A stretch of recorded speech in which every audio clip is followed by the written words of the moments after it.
Aseguraban que la electricidad era rápida e indolora, pero el mundo sería testigo de que no lo era. Este es un nuevo capítulo de Crónicas de Terror en la Historia. La silla eléctrica.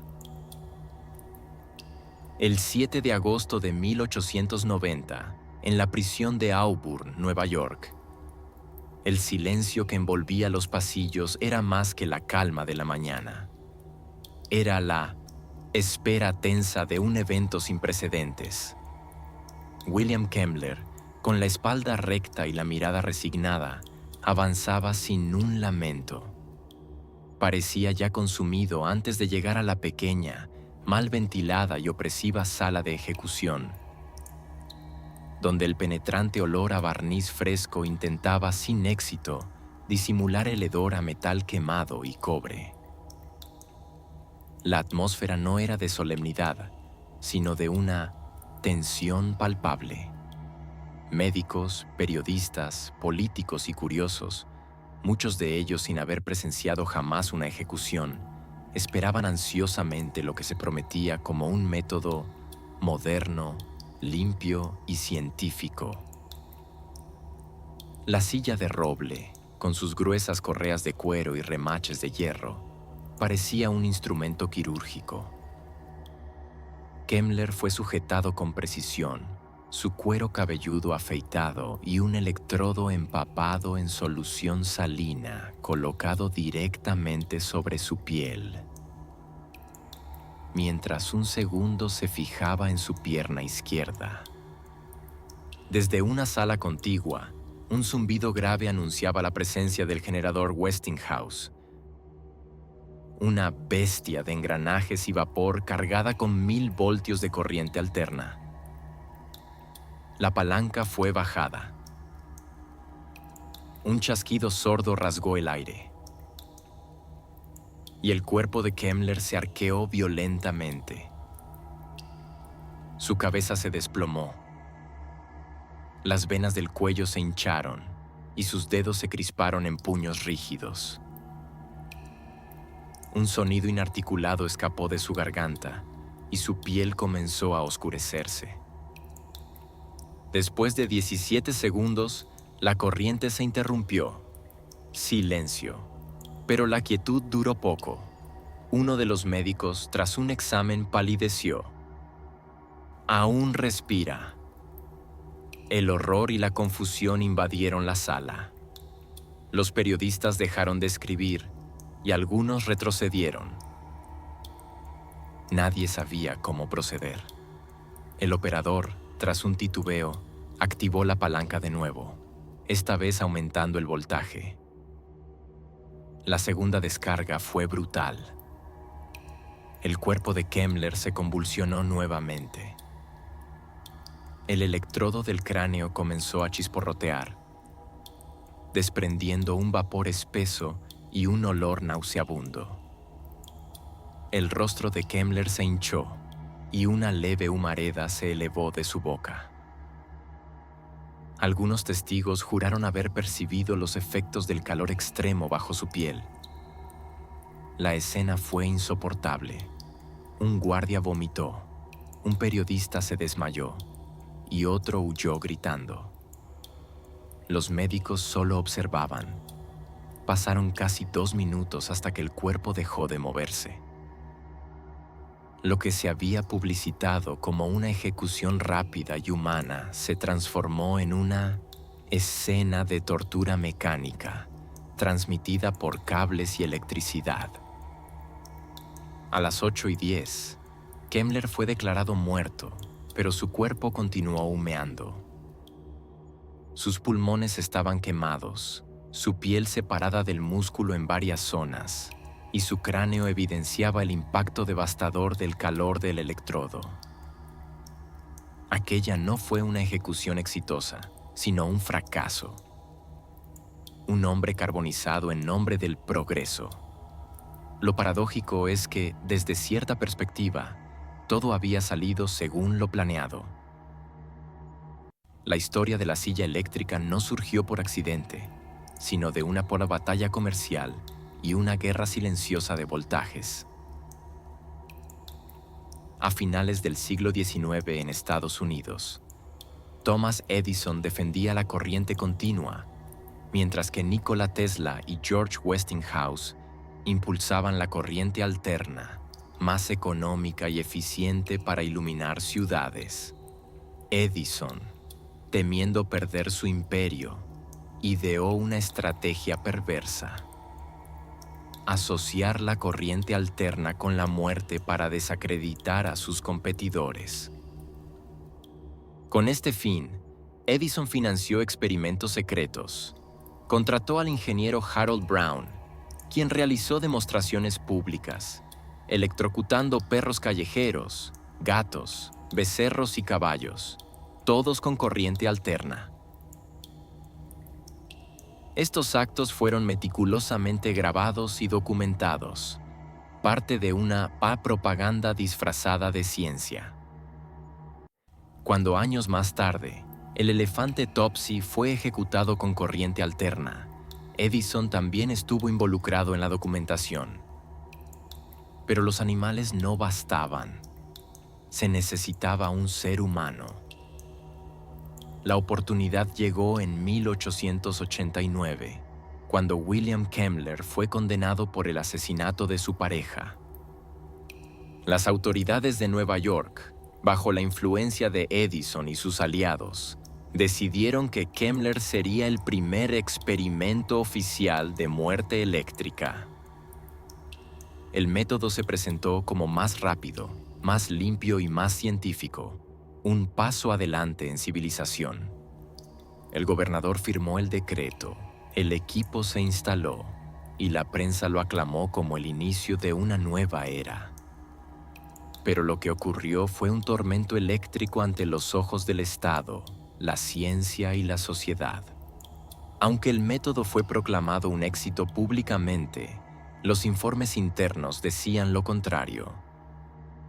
Un médico escribió en su diario: "El cuerpo siguió humeando varios minutos después. No es posible que esto sea más humano que la horca". Otro testigo afirmó que la cabeza se partió como una fruta madura. Pero el sistema no podía dar marcha atrás. Edison ya había ganado. La silla eléctrica fue adoptada oficialmente por varios estados. Cientos de personas fueron ejecutadas, algunas en segundos, otras en más de 10 minutos. Mientras la silla se institucionalizaba, su imagen era vendida como un símbolo de progreso, como si envolver el sufrimiento en voltios lo hiciera menos atroz. Décadas más tarde, la brutalidad de la silla eléctrica se manifestó nuevamente. El 4 de mayo de 1990, en la prisión estatal de Florida, Jesse Tafero fue conducido a la cámara de ejecución. Había pasado casi 14 años en el corredor de la muerte, condenado por el asesinato de 2 policías en un juicio lleno de dudas y testimonios poco fiables. La silla de Florida, conocida como Old Sparky, era una estructura de madera gruesa y piezas metálicas oxidadas. El casco con el electrodo principal incluía una esponja empapada en salmuera, esencial para conducir la corriente sin quemar la piel. Pero esa mañana se usó una esponja sintética defectuosa, que no absorbía la solución salina adecuadamente. Nadie lo advirtió. A las 7 de la mañana, la palanca fue activada. La corriente atravesó el cráneo de Jesse. Su cuerpo se sacudió violentamente y la silla crujió. Un olor denso llenó la cámara.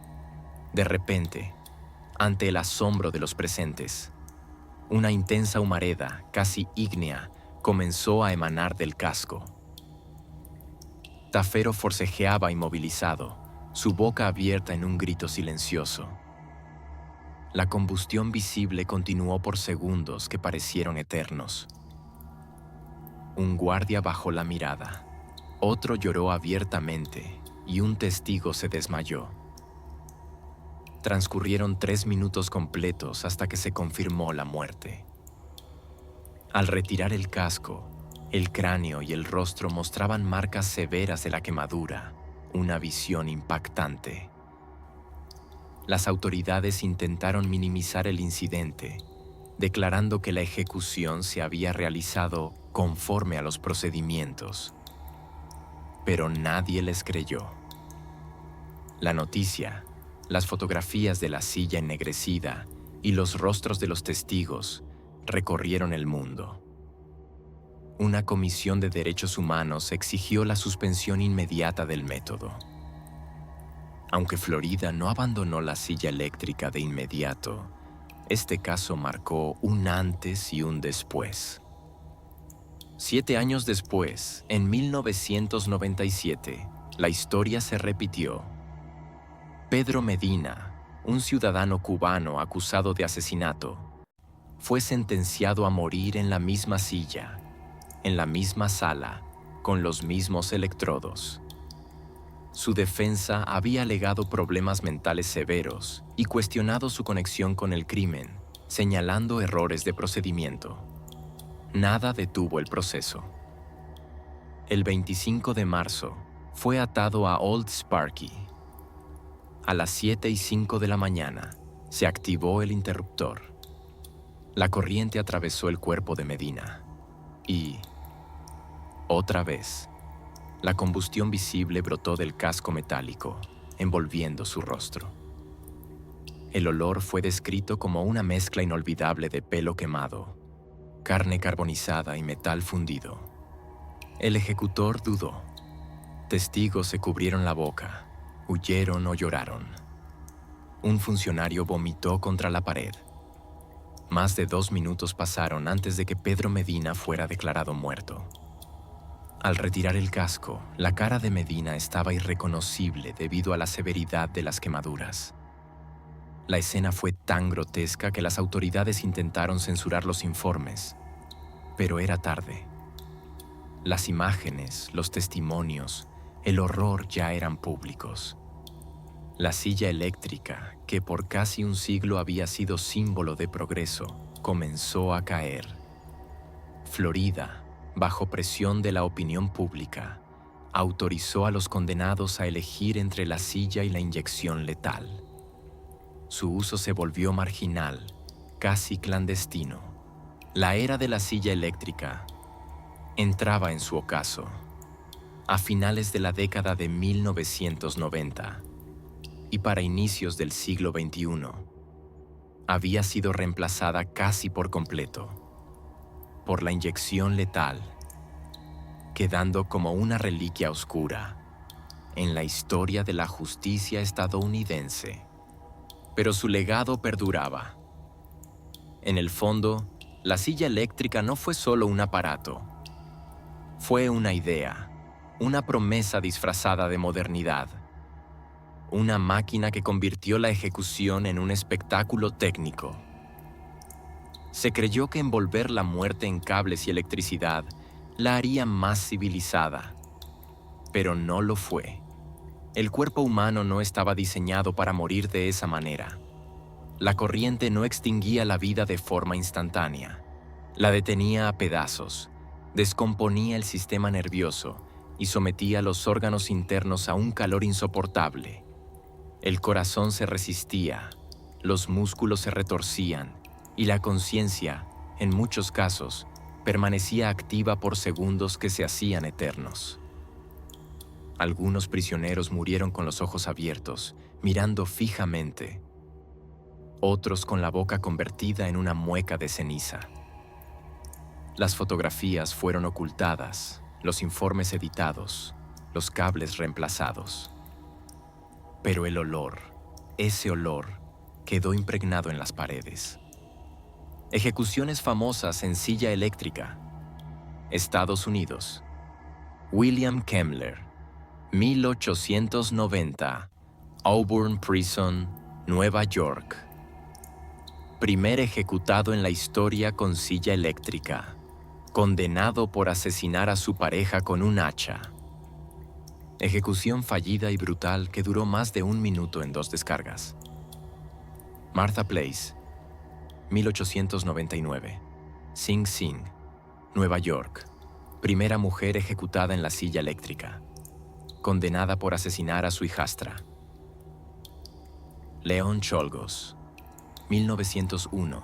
Auburn Prison, Nueva York. Asesino del presidente William McKinley. Ejecución rápida pero muy publicitada. Ruth Snyder, 1928. Sing Sing, Nueva York. Ejecutada por asesinar a su esposo junto a su amante.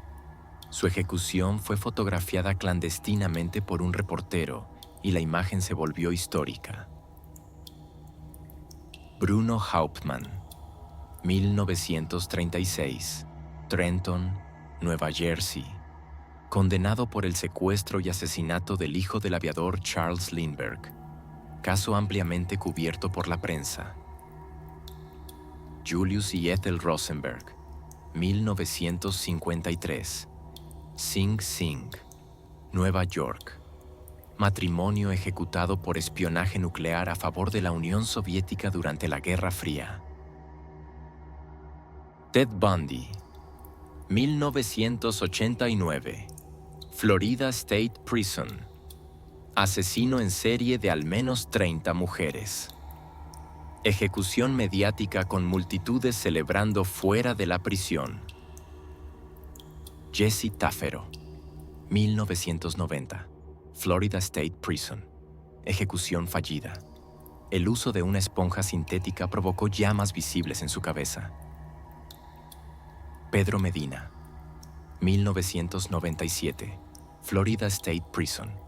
Otra ejecución fallida con combustión visible en el casco, generando gran polémica. Alan Lee Davis, 1999. Florida State Prison. Ejecución sangrienta. Sufrió hemorragias nasales abundantes antes de morir. Su caso reforzó los debates contra la silla eléctrica. La silla eléctrica fue una invención humana y a la vez un espejo. Uno que reflejaba una verdad incómoda. No importa cuánto se intente vestir la violencia con la bata de laboratorio, sigue siendo violencia. Sigue siendo tortura. Es la cruda realidad de un hombre sometido a una fuerza brutal. La historia está llena de métodos que prometieron ser más humanos y terminaron revelando lo contrario. Y antes de terminar, no olvides dejarnos un comentario. Cuéntanos qué te pareció este relato y qué más te gustaría escuchar. Nos escuchamos en el próximo relato.